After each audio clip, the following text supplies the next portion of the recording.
الحلقة الأخيرة من أزمة ثقة تخطت كل توقعاتنا بعد ما أسامة طلع عايش، وكنا متوقعين كده من أول المسلسل، من لحظة ما رمزي جس نبض أسامة وهو واقع على الأرض، وبعد كده بص لعلا وإيمان وقال لهم تعالوا ناخده ندفنه بسرعة. طبعا رمزي بعد ما علا تواجهه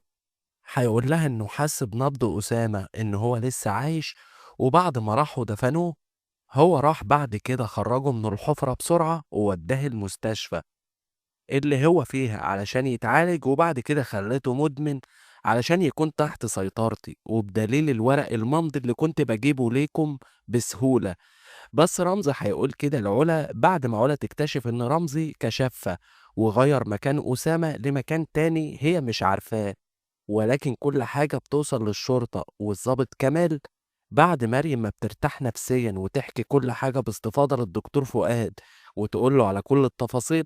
من لحظة خناقة أسامة معاها هي وإخواتها، وإن علا كانت بتدافع عنها ساعتها وضربت أسامة لحد ما رمزي أخده ودفنه. وهنا الدكتور فؤاد هيقول لمريم لازم نقول كل ده للضابط كمال، وتأكدي إني هقف جنبك مش هسيبك، والقانون في صفك، انت بريئة ومظلومة وما عملتيش حاجة. وفعلا بيقولوا للضابط كمال واللي بيتم القبض على علا وإيمان، وطبعا رمزي بيكون بيحاول يهرب ولكن الشرطة بتلحقه في المطار، وعلا بتقول إن أسامة عايش أصلا وإنها شافته في المستشفى وقابلته قبل كده، ورمزي بيعترف على مكان أسامة الجديد، وبيقول للضابط إن هو لما علا خلصت على أسامة انتهز الفرصة لأن هو أصلا كان بيكره أسامة جدا، وقررت أخد أسامة أعالجه وأخليه تحت طوعي علشان أعرف أخد منه الأوراق وكل حاجة أنا عايزها واستولى على الشركة كلها وكل الفلوس. ووهمت علا وإيمان ومريم إن أسامة مات فعلا، ولما حسيت إن علا شكت فيها للحظة قمت حاطط جثة في الحفرة علشان علا لما تروح تتأكد تلاقي في حاجة موجودة في الحفرة، وأنا اللي اتفقت مع الطربي وعلا ملهاش دعوة بحاجة. وبيعترف رمزي إن هو اللي زور باسبور وسافر مكان أسامة لأسبانيا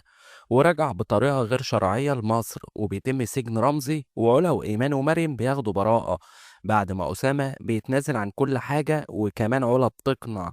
نهى إن هي تديها مبلغ وتتنازل عن قضية الشهود الزور بتوع عقد الجواز. وأسامة لما بيرجع بيعترف إنه سرق شركة علا وإخواتها وبيرجعها لهم تاني، وبيعترف بزواجه من نهى. وأسامة بيحاول يرجع لعلا من تاني وبيستسمعها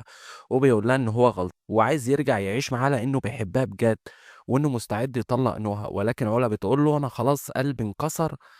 وبتقول له إن هما يفضلوا أصدقاء وهي ما عندهاش مشكلة إن هو يرجع يشتغل تاني في الشركة ولكن بحدود.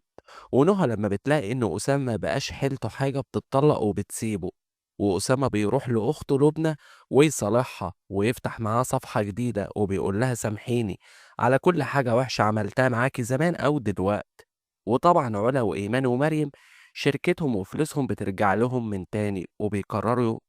وبيقرروا ان هم ما يأمنوش لحد وما يدخلوش راجل في حياتهم من تاني. ومريم الدكتور فؤاد بيروح علشان يخطبها وبيتجوزوا وبيسافروا بره علشان يقضوا شهر العسل. وبيخلص المسلسل على كده. ما تنساش لو عجبتك النهاية دي تابعني علشان يوصلك كل جديد.